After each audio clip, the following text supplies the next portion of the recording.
Okay students, मैं सुशील कुमार शर्मा। कुछ दिनों से आपको मैं यूट्यूब के माध्यम से वीडियो सेंड कर रहा था। आज मैं आपको एक व्हाइट बोर्ड के ऊपर भी एक वीडियो बना करके भेज रहा हूँ। आपने इसको ध्यान से देखना है और इसके नोट्स को भी प्रिपेयर करना है। तो जो आज का टॉपिक है वो है electric potential energy, electric potential difference. इनको हमने अंडरस्टैंड करना है। बहुत इंपॉर्टेंट ये कंसेप्ट हैं। सारी इलेक्ट्रिसिटी के अंदर हम इनका इस्तेमाल करते हैं। तो सबसे पहले हम बारी बारी से इनको देखेंगे। तो first of all electric potential energy. जैसे आपने एनर्जी के बारे में स्टडी किया है कि एनर्जी और वर्क सिमिलर है। हम एनर्जी को वर्क में कन्वर्ट कर सकते हैं, वर्क को हम एनर्जी में कन्वर्ट कर सकते हैं। और साथ में ये जो इलेक्ट्रिक पोटेंशियल वर्ड है, ये इसका हम यूज करते हैं जैसे किसी बॉडी के ऊपर कितनी इलेक्ट्रिसिटी है, उसको इलेक्ट्रिसिटी को मेजर करने का एक टूल है इलेक्ट्रिक पोटेंशियल। यदि इलेक्ट्रिक पोटेंशियल बहुत ज्यादा है तो इलेक्ट्रिसिटी बहुत ज्यादा होगी। यदि इलेक्ट्रिक पोटेंशियल की वैल्यू कम है, जैसे हमारे घरों में इलेक्ट्रिसिटी आती है, तो हम इलेक्ट्रिसिटी को मेजर करते हैं कितने वोल्ट है। जैसे हम बोलते हैं हमारे घरों में जो इलेक्ट्रिसिटी आती है वो 220 वोल्ट है। हम बिजली के खंभे बाहर लगे होते हैं, वहां पे कई बार लिखा होता है 440 वोल्ट, कई बार लिखा होता है 11,000 वोल्ट। तो जितनी ज्यादा वोल्टेज होगी, जितना वोल्ट ज्यादा होगा, इलेक्ट्रिसिटी का जो मेजरमेंट है उतना ही वहां पर ज्यादा होगा।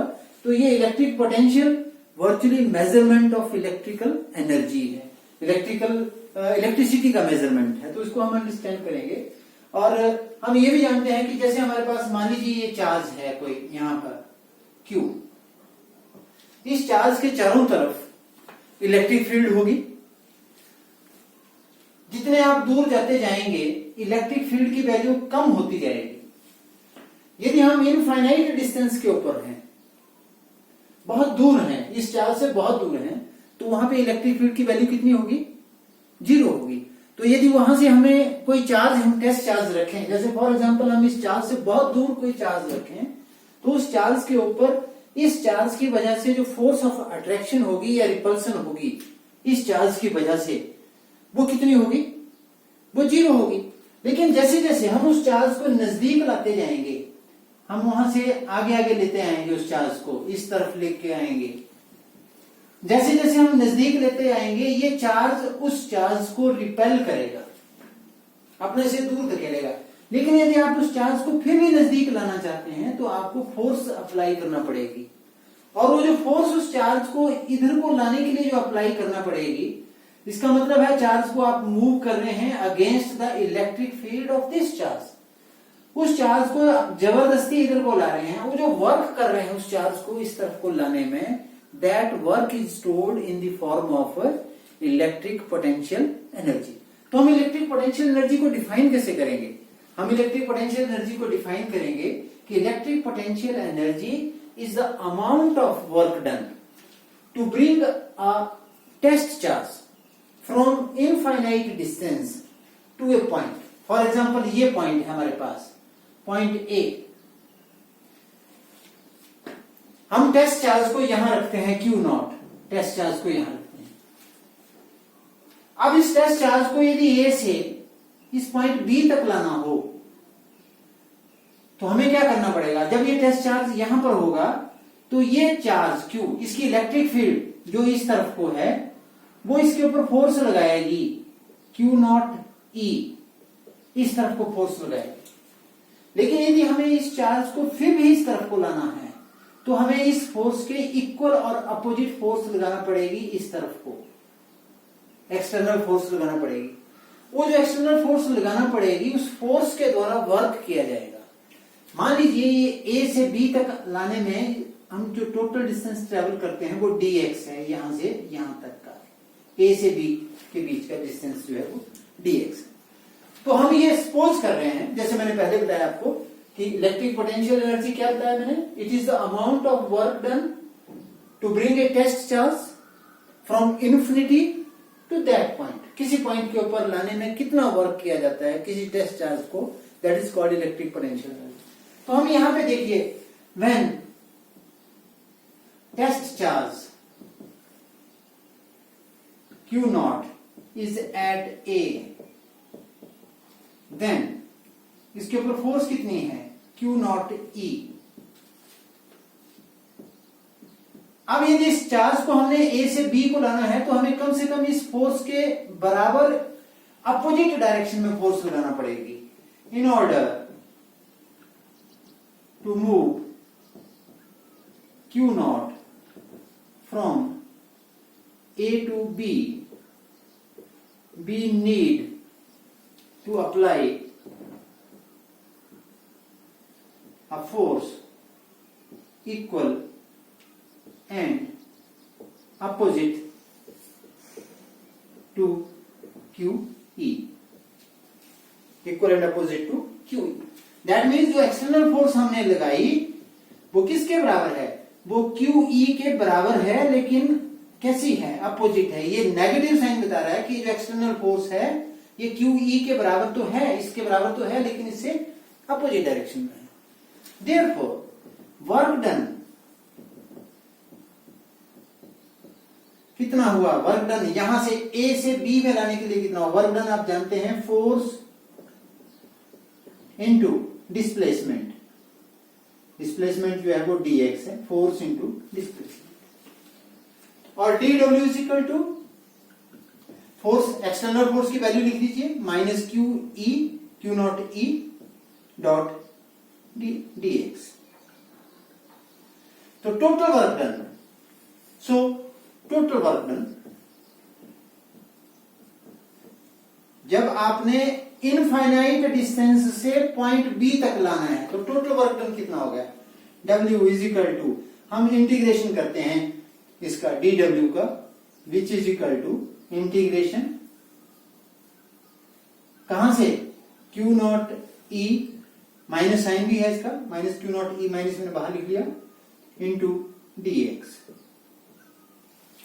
कहां से कहां लाए, इन्फिनिटी से पॉइंट B तक लेकर के आए। अब इसको सॉल्व करेंगे।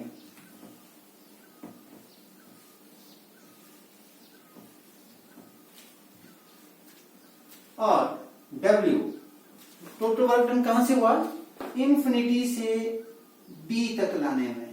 इस वर्क डन को हम क्या कहते हैं, पोटेंशियल एनर्जी। कहां पे, इलेक्ट्रिक पोटेंशियल एनर्जी कहां पे, एट पॉइंट B, जिस पॉइंट की बात हम कर रहे हैं, जो किसके बराबर है, माइनस Q नॉट। इस Q नॉट को मैंने बाहर ले लिया क्योंकि ये तो कांस्टेंट है, इंटीग्रेशन इनफाइनाइट से पॉइंट B तक E vector dot dx vector. ये एक्सप्रेशन है हमारे पास इलेक्ट्रिक पोटेंशियल एनर्जी के लिए।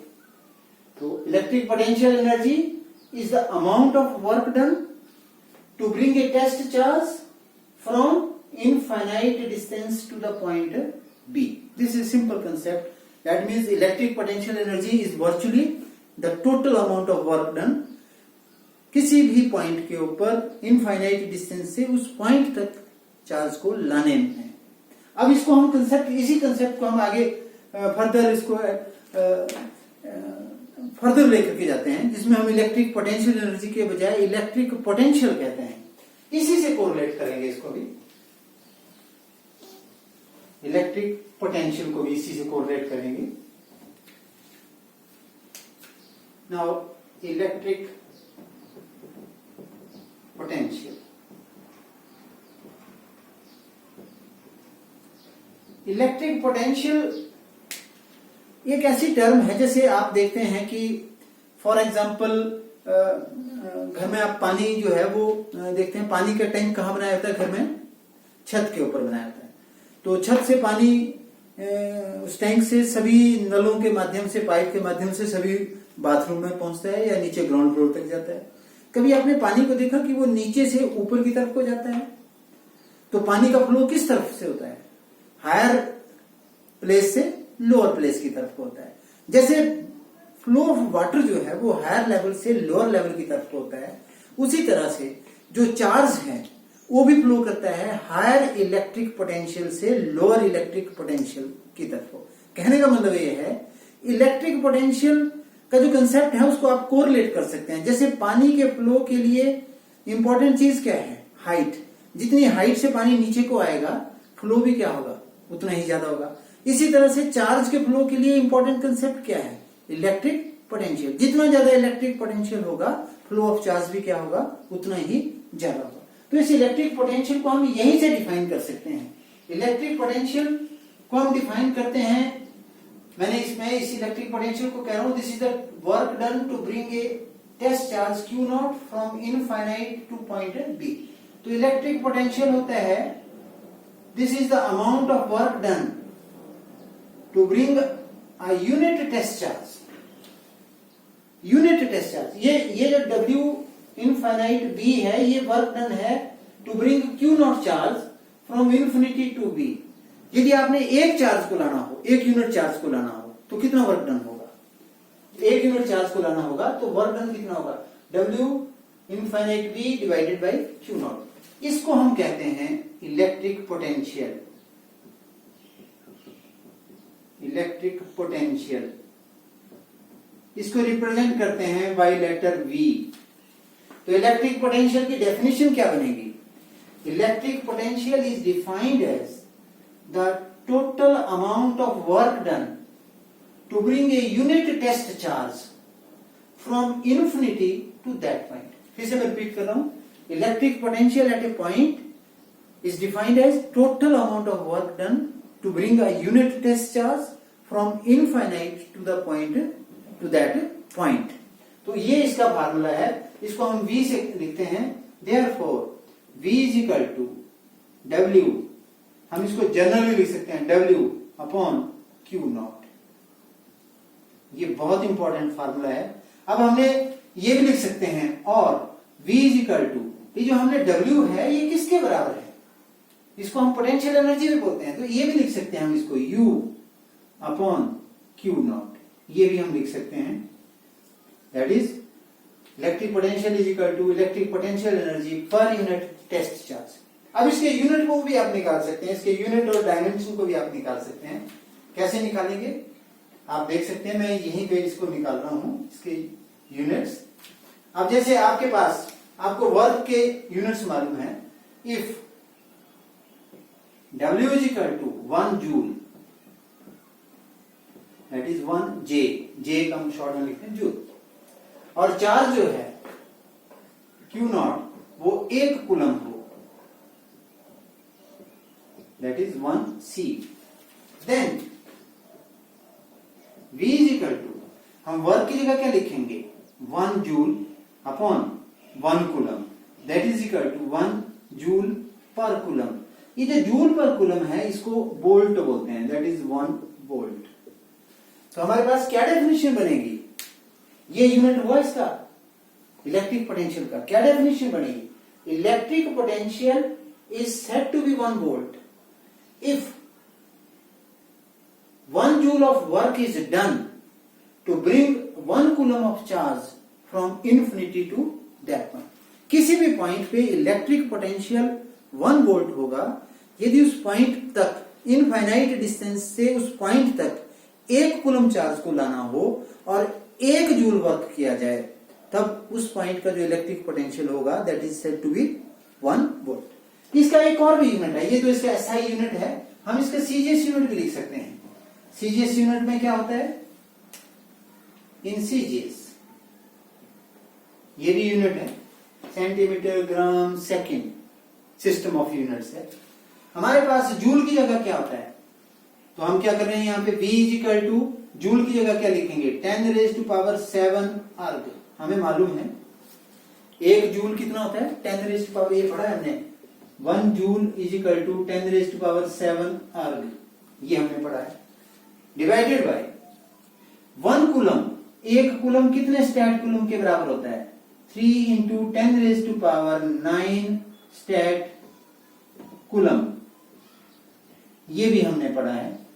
तो कूलम की जगह हम अब सीजे सिस्टम में कन्वर्ट कर रहे हैं, अर्ग, जूल को हम अर्ग में बदल रहे हैं, कूलम को हम स्टैट कूलम में बदल रहे हैं। तो 1 कूलम की जगह क्या लिखेंगे? 3 × 10⁹ stat coulomb. This is equal to, यहाँ 10⁻⁷ है, यहाँ 10�9 है। जब ये 7 से यहाँ 7 तो कट जाएगा, सिर्फ कितना रह जाएगा, 10⁻2 रह जाएगा। तो 1/3 इंटू 10⁻2 क्या, स्टैट बोल्ट, या 1/300 स्टैट बोल्ट। ये भी इलेक्ट्रिक पोटेंशियल का यूनिट है। तो फिर क्या निकला हमारे पास, 1 volt is equal to 1/300 stat volt. आप इसके डायमेंशंस भी निकाल सकते हैं इलेक्ट्रिक पोटेंशियल के। इलेक्ट्रिक पोटेंशियल के डायमेंशन निकालना भी बहुत आसान है, आप देख सकते हैं इसको। इलेक्ट्रिक पोटेंशियल के डायमेंशन को भी आप कैलकुलेट कर सकते हैं।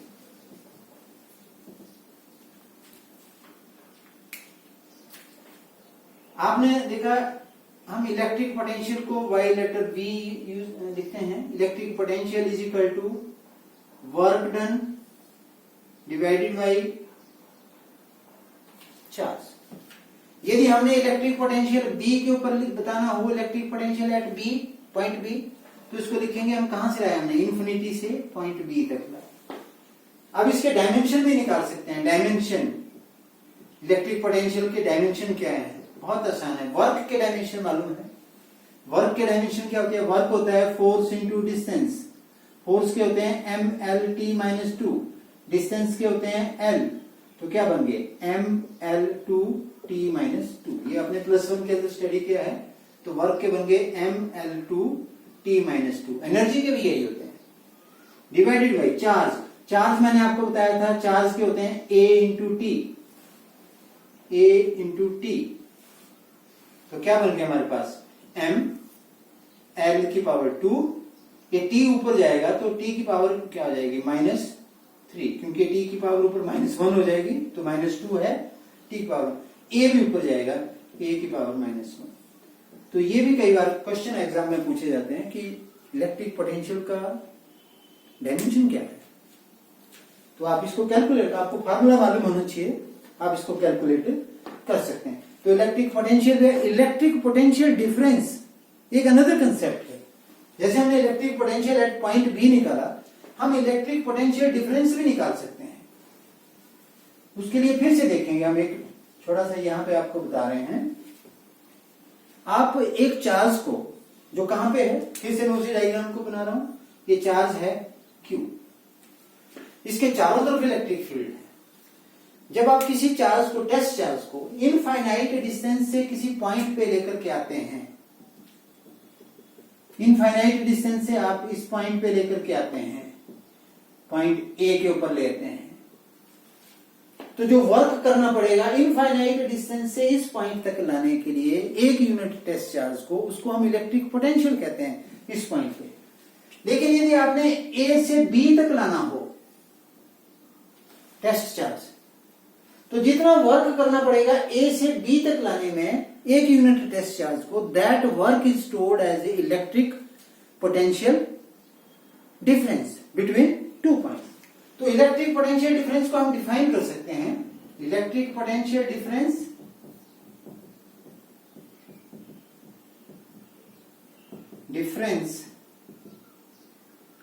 बिटवीन, मैं इसकी डेफिनेशन लिख देता हूं, between 2 points is the amount of work done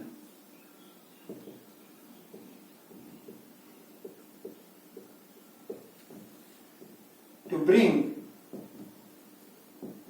a unit test charge। ये यूनिट का मतलब Q की वैल्यू 1 है, unit test charge from one point to another in the electric field, in the electric field। आपने ये पहले निकाला, ये फार्मूला निकाला, इन्फिनिटी से बी पॉइंट तक लाना है, तो ये वर्क डन होता है। तो यदि आपने ए से बी तक लाना हो, therefore work done to bring a unit test charge from A to B is equal to, इसी फार्मूले को माइनस क्यू नॉट इंटीग्रेशन, अब कहां से कहां ला रहे हैं आप, ए से बी, ए से B E dot D X. ये आप कर सकते हैं, जैसे यहां पे फोर्स कितनी लग रही है इस तरफ को, क्यू नॉट ई, लेकिन आपको तो इस तरफ को लाना है इसको, तो कितनी फोर्स चाहिए, इसका अपोजिट चाहिए, कितना डिस्टेंस मूव किया, डी एक्स डिस्टेंस मूव किया, ये वर्क डन होगा। This is the work done. Therefore इसको हम क्या लिख सकते हैं, ए से बी को ला रहे हैं तो electric potential energy at point B minus electric potential energy at point A. यहां पे हमने, यहां पर भी लिख सकते थे हम U B minus U infinity, जहां से लाया यू इंफिनिटी जो है उसकी वैल्यू 0 होती है। इनफाइनाइट डिस्टेंस पे कोई चार्ज है, उसके पास कितनी एनर्जी है, कोई एनर्जी नहीं है, तो वो वैल्यू 0 होती है, इसलिए हमने उसको यहाँ पे 0 मान करके उसको लिखा नहीं है यहाँ पे। तो हमारे पास ये वैल्यू आ गई।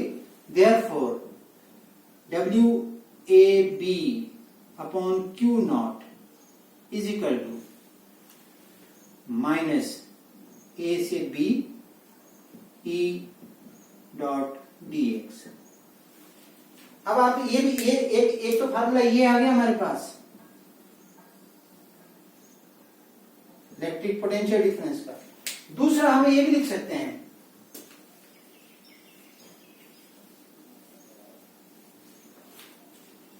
आपने ये भी लिखा है minus integration E dot D X is equal to, आप क्यू नॉट को इस तरफ ले जाओ, U B upon Q naught minus U A upon Q naught, this is equal to W A B upon Q naught.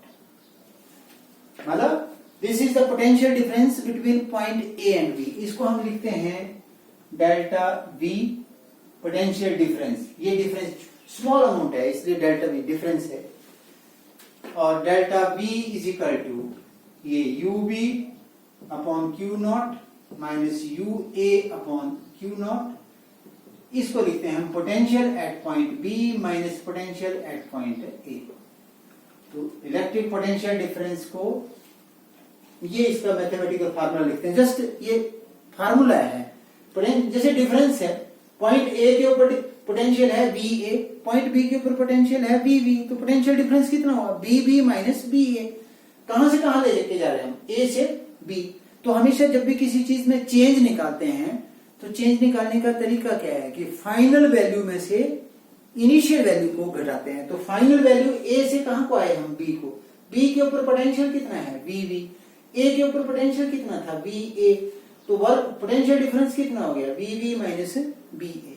मतलब infinite distance से point A तक यदि आपने एक यूनिट टेस्ट चार्ज को लाना हो तो कितना वर्क डन किया आपने, वी ए के बराबर। यदि इनफाइनाइट डिस्टेंस से बी तक लाना हो तो कितना वर्क डन किया, वी वी के बराबर। इन दोनों का जो डिफरेंस होगा उसको क्या कहेंगे, पोटेंशियल डिफरेंस। तो मैंने आपको 3 टर्म्स बताई हैं। One is electric potential energy. Electric potential energy है टोटल वर्क डन। कितना टोटल वर्क डन होता है हमारे पास, total work done to bring a test charge, unit नहीं कोई भी charge, from infinity to that point. जितना वर्क किया जाएगा that will be stored as the electric potential energy at that point. लेकिन यदि इस टेस्ट चार्ज को हम एक यूनिट में ले रहे हैं कि total work done to bring a unit test charge from infinity to that point, then it becomes electric potential. And when we calculate the difference of two electric potential, then we say it is potential difference, electric potential difference. अब हम formula निकालेंगे, एक very important question. हम एक formula निकालेंगे electric potential के लिए, formula due to a charge Q। इसको हम इस तरह से करेंगे। Let us clean this board, white board. आपने फिर से मनन करना, मैंने 3 कंसेप्ट आपको बताए हैं। One is electric potential energy, जो टोटल वर्क डन होता है to bring a test charge from infinity to that point. एक मैंने इलेक्ट्रिक पोटेंशियल बताया है, एक इलेक्ट्रिक पोटेंशियल एनर्जी, एक इलेक्ट्रिक, इन दोनों में डिफरेंस समझाया है। इलेक्ट्रिक पोटेंशियल जब हम एक यूनिट चार्ज को लाते हैं तो जो वर्क डन होता है उसको इलेक्ट्रिक पोटेंशियल कहते हैं। तो अब हम फार्मूला निकालेंगे इलेक्ट्रिक पोटेंशियल के लिए। Electric potential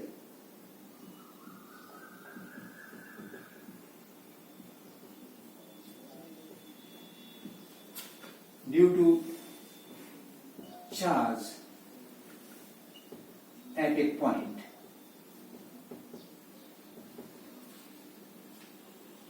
this is very simple concept.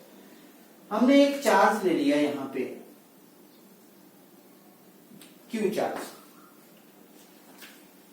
इससे बहुत दूर इनफाइनाइट डिस्टेंस के ऊपर इस चार्ज की इलेक्ट्रिक फील्ड कितनी है? 0। तो इस चार्ज की वजह से यदि कोई टेस्ट चार्ज बहुत दूर रखा जाए, जैसे हम मंडी में हैं, मंडी के बजाय हम दिल्ली में कोई चार्ज रख दें, तो इस चार्ज की वजह से उस चार्ज के ऊपर कितनी फोर्स होगी? नहीं होगी, नेग्लिजिबल होगी, 0 होगी। लेकिन जैसे जैसे उस चार्ज को हम नजदीक लाएंगे इस चार्ज के, तो ये चार्ज उस चार्ज को अपने नजदीक आने से रोकेगा। क्यों? क्योंकि ये पॉजिटिव चार्ज है, वो भी पॉजिटिव चार्ज है, उसको आने से रोकेगा। लेकिन हम उसको ला रहे हैं जबरदस्ती।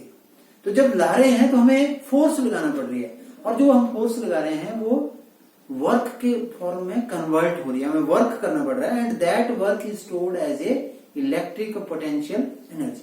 तो मान लीजिए हम एक यूनिट टेस्ट चार्ज ला रहे हैं, late Q is equal to 1 unit charge is brought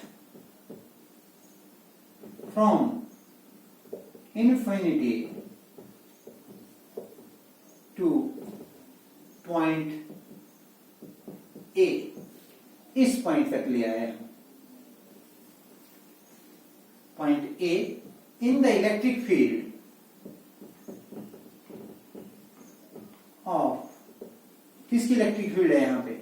Q charge की। ये जो टेस्ट चार्ज है, टेस्ट चार्ज मैंने बताया था कि टेस्ट चार्ज वो चार्ज होता है जिसकी अपनी कोई इलेक्ट्रिक फील्ड नहीं होती, बहुत स्मॉल होता है वो। ये सोर्स चार्ज है, इसकी बहुत बड़ी इलेक्ट्रिक फील्ड है। ऐसा नहीं कि ये जो टेस्ट चार्ज हम यहाँ लाएंगे ये नहीं इसको रिपेल करेगा, वो इसलिए रिपेल नहीं करेगा क्योंकि ये बहुत बड़ा है। जैसे हम पृथ्वी के ऊपर खड़े होते हैं तो पृथ्वी हमें अपनी ओर खींचती है ड्यू टू ग्रेविटेशनल फोर्स, या हम पृथ्वी को अपनी ओर खींचते हैं। हमने अपना, या हम ऊपर से छलांग लगाते तो पृथ्वी थोड़ी हमारे पास आ जाएगी, हम पृथ्वी के पास जाएंगे, because our mass is very small as compare to earth. इसी तरह से इसकी इलेक्ट्रिक फील्ड बहुत ज्यादा है, जो टेस्ट चार्ज है उसकी इलेक्ट्रिक फील्ड बहुत स्मॉल होती है। तो फिर हम इसको इनफाइनाइट डिस्टेंस से इस पॉइंट तक लेकर के आ रहे हैं, और इस पॉइंट का डिस्टेंस मान लेते हैं r, यहां से r दूरी के ऊपर, और ये जो चार्ज यहां लाए हैं उसको हम 1 मान लेते हैं। तो फिर कूलम्स लॉ लगाइए। कूलम्स लॉ के मुताबिक इस चार्ज की वजह से इस चार्ज के ऊपर फोर्स कितनी होगी? अकॉर्डिंग टू कूलम्स लॉ,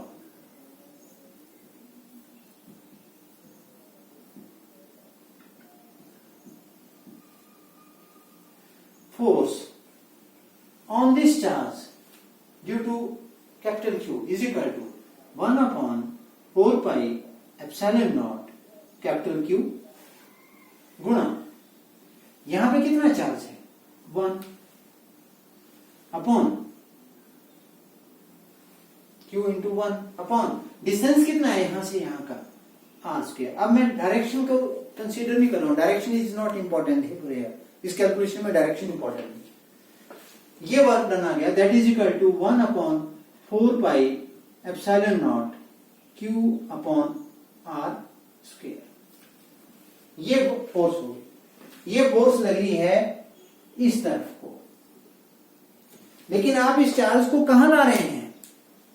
आप तो इसको अंदर की तरफ को ला रहे हैं, यहां की तरफ को ला रहे हैं, इसको अंदर लाना है आपने। तो वर्क डन कितना होगा यदि इसको थोड़े से डिस्टेंस से और डिस्प्लेस किया जाए? मान लो आपने थोड़े से डिस्टेंस से और डिस्प्लेस करना है इसको dx डिस्टेंस से, तो वर्क डन कितना होगा? Work done in order to move एक मिनट बेटा, बेटा चुप हो जाओ। Work done in order to move through small distance dx, कितना वर्क डन होगा?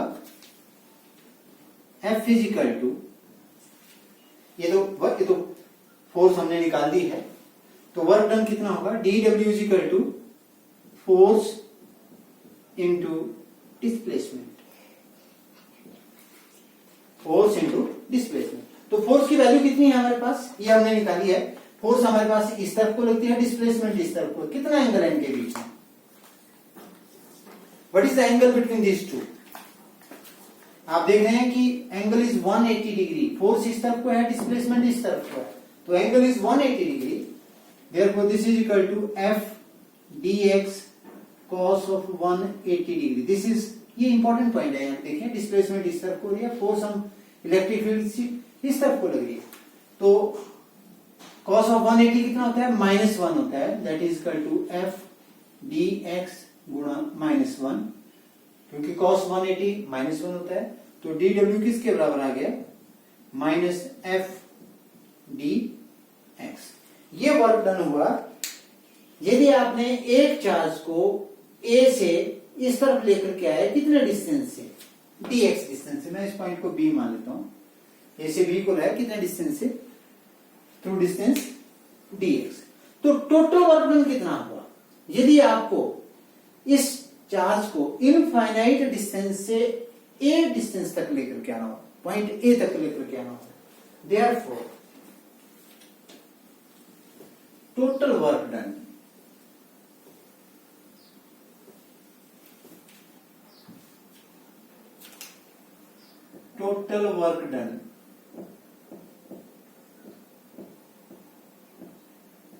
to bring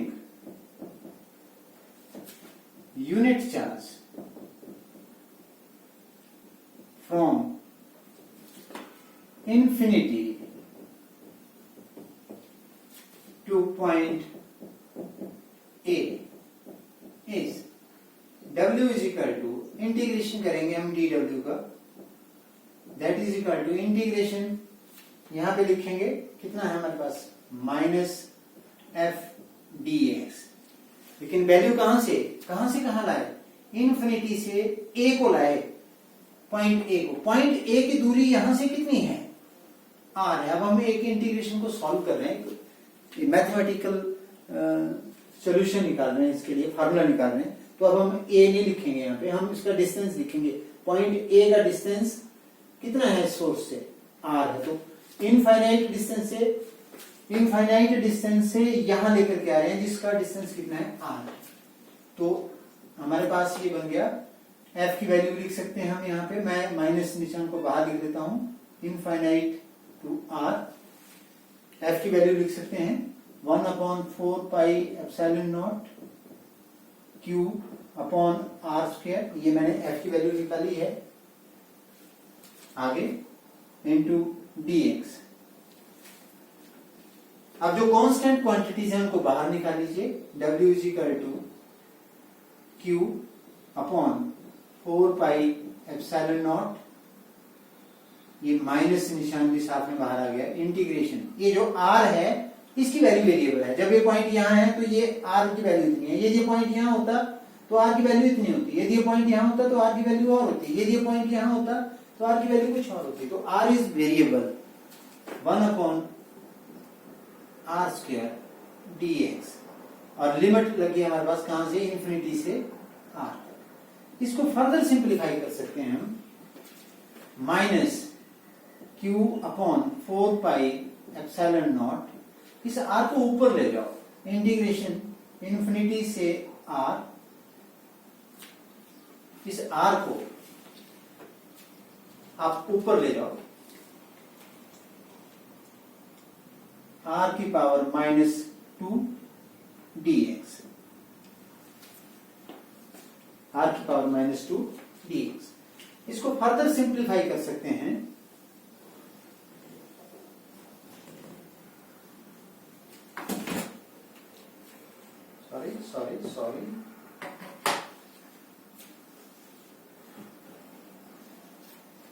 इसको फर्दर सिंप्लीफाई कर सकते हैं हम।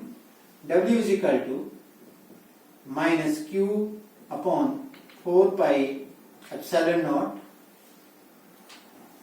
इसके इंटीग्रेशन करेंगे हम आर स्क्वायर की, आर की power minus 2 plus 1 upon minus 2 plus 1। Limit कहां से कहां है? इन्फिनिटी से आर है। हमारे पास एक इंटीग्रेशन का फार्मूला होता है, integration of x raise to power n dx। ये होता है x की power n plus 1 over n plus 1। तो वैसे ही हमारे पास है r की पावर यहां पे कितनी थी? माइनस 2 थी, तो minus 2 plus 1 over minus 2 plus 1।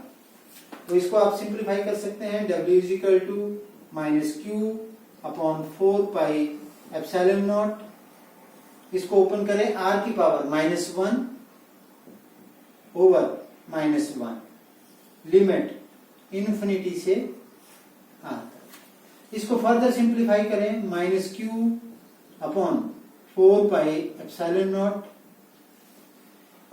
r की पावर माइनस 1 को हम क्या लिख सकते हैं? 1 अपॉन r, लेकिन यहाँ पे माइनस निशान भी है तो माइनस निशान भी हो गया, इन्फिनिटी से r तक।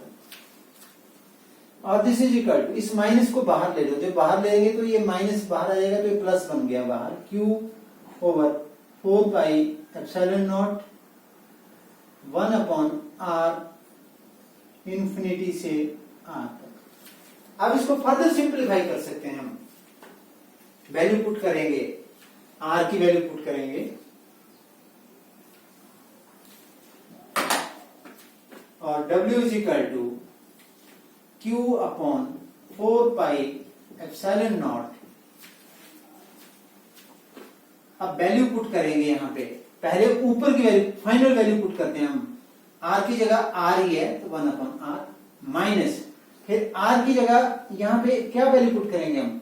दूसरी last value infinite, 1 upon infinite.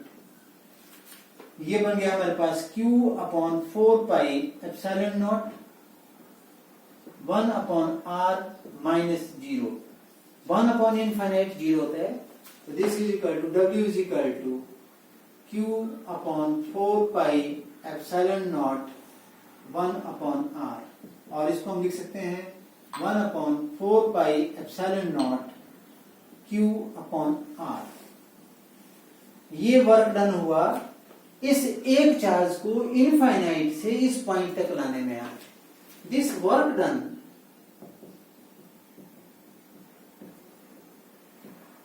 to bring a unit charge from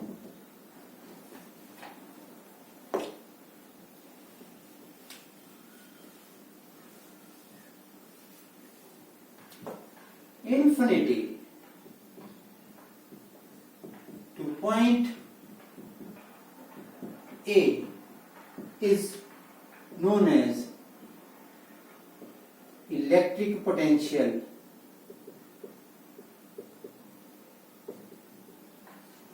at A. Therefore, electric potential at point A is equal to W is equal to 1 upon 4 pi epsilon naught Q upon R। ये हमारे पास formula आ गया electric potential. इस फार्मूले से आपको पता चल रहा है कि जो इलेक्ट्रिक पोटेंशियल है वो डिस्टेंस से कैसा है? इनवर्सली प्रोपोर्शनल है, that is V is inversely proportional to R। ये जो इलेक्ट्रिक पोटेंशियल है ये वर्क डन के बराबर है, और वर्क डन जो है वो स्केलर क्वांटिटी होती है, इसलिए इलेक्ट्रिक पोटेंशियल भी कैसा है? स्केलर है। Electric potential is scalar, is scalar. इसका मतलब है यदि हमारे पास बहुत सारे चार्जेस हों यहाँ पे, तो उन सब का जो इलेक्ट्रिक पोटेंशियल है उसको हम एक सिंपल अलजेब्रा की तरह ऐड कर सकते हैं, वहां डायरेक्शन को काउंट नहीं करते हैं। वेयरएज जो आपने इलेक्ट्रिक फील्ड का फार्मूला निकाला था E इज इक्वल टू, वो कितने के बराबर था? 1 over 4 pi epsilon naught Q upon R square.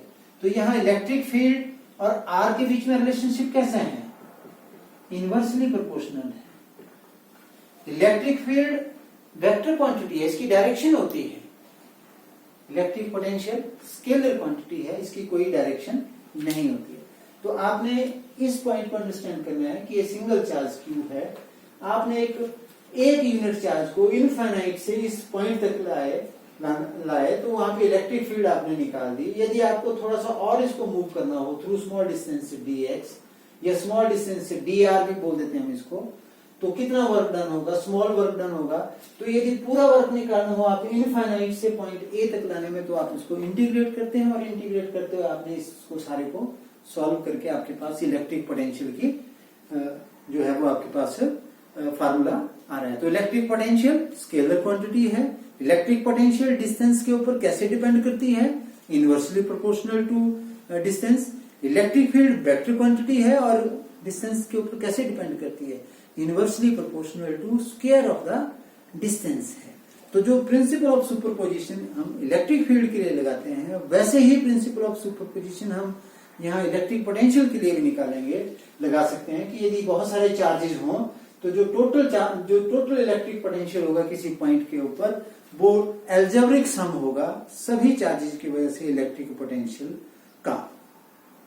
तो इसी तरह से मैंने आपको मैंने क्वेश्चंस भी दिए थे करने के लिए, मैं उन क्वेश्चंस को भी टेकअप कर लेता हूं बहुत जल्दी, ताकि आपने वो क्वेश्चन अभी किए नहीं है तो आप उनको इस तरह से भी कर सकते हैं। उन क्वेश्चंस को देखें, मैंने आपको इसका पीडीएफ, क्वेश्चंस का पीडीएफ सेंड किया है और उस क्वेश्चंस के पीडीएफ को आपने देखा होगा, उन क्वेश्चंस को सॉल्व किया होगा। वो गॉस लॉ के ऊपर वो क्वेश्चंस थे और वो क्वेश्चन क्या थे। पहला क्वेश्चन मैंने आपसे पूछा था कि electric flux through a close surface is zero. किसी क्लोज सरफेस में के थ्रू जो इलेक्ट्रिक फ्लक्स है, ये क्लोज सरफेस है, इसमें से जो बाहर इलेक्ट्रिक फ्लक्स निकल रहा है, जो इलेक्ट्रिक लाइन जो फोर्सेज निकल रही हैं, वो जीरो है। तो इसका क्या मतलब है, what do you mean by it. तो इसका मतलब है कि इसके अंदर कोई चार्ज ही नहीं है। यदि चार्ज नहीं है तो इलेक्ट्रिक फील्ड की लाइंस कहां से निकलेंगी। That means this close surface contains no charge. यदि चार्ज है तो फिर इक्वल और अपोजिट है, जितना पॉजिटिव है उतना ही नेगेटिव है, ताकि टोटल कितना बने उनका, zero. This is the answer of question number 1। Question number 2 था what is the electric field intensity inside a charge spherical shell. मैंने आपको चार्ज स्फेरिकल सेल दिया था, उसके अंदर इलेक्ट्रिक फील्ड का आपने गॉस लॉ की हेल्प से इलेक्ट्रिक फील्ड निकाली थी कि ये चार्ज सेल है, चार्ज जो है वो इसके सरफेस के ऊपर बाहर है, तो आपने इलेक्ट्रिक फील्ड निकालनी है इस पॉइंट के ऊपर। तो जब आपने इस पॉइंट के ऊपर इलेक्ट्रिक फील्ड निकालनी है तो आप एक गॉसियन सरफेस मानते हैं, क्योंकि अंदर तो कोई चार्ज है नहीं, तो इलेक्ट्रिक फील्ड इस सेल के अंदर कितनी होती है, वो जीरो होती है। वो मैंने आपको बताया था, इलेक्ट्रिक फील्ड हमने निकाली है। Electric field due to a charge shell, इस चार्ज सेल से बाहर, चार्ज सेल के सरफेस के ऊपर और चार्ज सेल के अंदर, तो हमने निकाली थी कि वो जीरो होती है। क्वेश्चन नंबर 3 था does electric field intensity due to infinite plane sheet of charge depend upon the distance of observation point from the charge sheet. जैसे हमने प्लेन शीट ली थी, उसकी वजह से जो इलेक्ट्रिक फील्ड निकाली थी, आपको याद होगा इलेक्ट्रिक फील्ड की जो वैल्यू निकली थी वो हमारे पास आई थी, electric field is equal to sigma upon 2 epsilon naught. Electric field due to a charged sheet. क्या यहाँ पे कहीं डिस्टेंस का जिक्र है? तो electric field due to a charge sheet, infinitely charge sheet is independent of distance of the observation point from the charged sheet. Charge sheet से दूर चाहे कितने भी दूर हो वो ऑब्जर्वेशन पॉइंट, उसके ऊपर डिपेंड नहीं करती।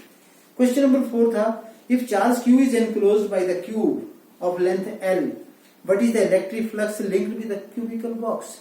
तो cubical box is a closed surface, उसका जो इलेक्ट्रिक फ्लक्स होगा charge Q is enclosed that will be equal to Q upon epsilon naught। ये सिंगल एक नंबर के क्वेश्चन होते हैं, ये MCQ टाइप आते हैं, इसमें 2-3 ऑप्शंस होते हैं। तो इनमें से कई जगह Q upon epsilon naught लिखा होगा, कई जगह 2Q upon epsilon naught होगा या 0 होगा या कुछ और ऑप्शन होगी, तो आपको राइट आंसर जो है इसका वो Q upon epsilon naught। What is the electric flux through a sphere due to point charge lying outside? ये इलेक्ट्रिक फ्लक्स थ्रू स्फीयर है, कोई चार्ज यदि बाहर है तो इसमें से कितना इलेक्ट्रिक फ्लक्स होगा, तो इसमें से जितनी जितनी लाइंस पास करेंगी, जितनी यहाँ से एंटर की उतनी बाहर भी निकल गई, यहाँ से जितनी यहाँ से एंटर की, यदि एक लाइन एंटर की तो एक बाहर निकल गई, इसलिए इलेक्ट्रिक फ्लक्स कितना है, 0 है, इसमें से कोई इलेक्ट्रिक फ्लक्स नहीं है, इसका 0 है। और क्वेश्चन नंबर 6 था व्हाट इज इलेक्ट्रिक फ्लक्स। इसकी इलेक्ट्रिक फ्लक्स क्या होता है, this is the total number of electric lines of forces passing through a unit area.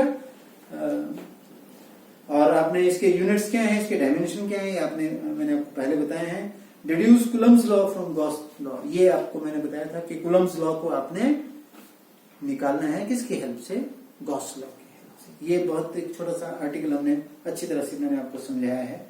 Question number 7 और 8 जो है वो न्यूमेरिकल्स हैं, बहुत सिंपल से न्यूमेरिकल्स हैं। यदि आप इनको अंडरस्टैंड करें तो आप इनको बड़ी आसानी के साथ सॉल्व कर सकते हैं। क्वेश्चन नंबर 7 जो है वो न्यूमेरिकल है, ये point charge of 0.1 microcoulomb charge दिया है आपके पास, 0.1 microcoulomb is situated at the centre of A cube, उस क्यूब के अंदर रखा हुआ है, जिसकी साइड कितनी, मतलब इसके क्यूब के अंदर रखा हुआ है, क्लोज सरफेस है, cube is a close surface. जैसे हमारा ये रूम है, room is a cubical, it is a close surface, उसके अंदर चार्ज रखा है। Calculate the electric flux through surface, आपसे इलेक्ट्रिक फ्लक्स पूछा गया है, बहुत सिंपल है। इलेक्ट्रिक फ्लक्स का फार्मूला क्या होता है, Q अपॉन एप्सिलॉन नॉट। तो Q की वैल्यू आपके पास माइक्रोकूलम दी है, इसको कूलम में बदल लीजिए, 0.1 into 10 raise to power -6 coulomb, that is 1 upon 10 into 10 raise to power -6 coulomb, that is 10 raise to power -7 coulomb. ये तो चार्ज की वैल्यू आ गई। एप्सिलॉन नॉट की वैल्यू आपको मालूम है, 10 raise to power -7 upon 8.82 into 10 raise to power -12। अब इसको आप सॉल्व कर सकते हैं, आपके पास इसकी वैल्यू आसानी से आ जाएगी, तो इसको कैलकुलेट कर लें। क्वेश्चन नंबर 8 था, an infinite line charge produces a field of, एक बहुत लंबा चार्ज कंडक्टर है,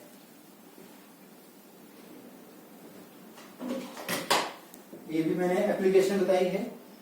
ये चार्ज कंडक्टर है बहुत इनफाइनाइट, जो इस पॉइंट के ऊपर इलेक्ट्रिक फील्ड प्रोड्यूस करता है, और इस पॉइंट का डिस्टेंस कितना है, ये 5 सेंटीमीटर है। इस पॉइंट के ऊपर जो इलेक्ट्रिक फील्ड प्रोड्यूस कर रहा है वो E = 9 into 10 raise to power 4 newton पर कूलम है। आपसे पूछा गया है calculate the linear charge density, calculate lambda, ये निकाला।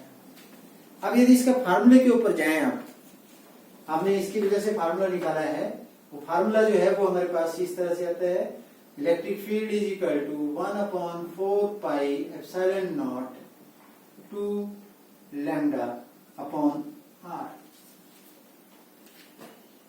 अब आपके पास आपने क्या निकालना है, लैम्डा निकालना है, तो lambda is equal to E into 4 pi epsilon naught, ये भी ऊपर चला गया, इंटू r² अपॉन 2।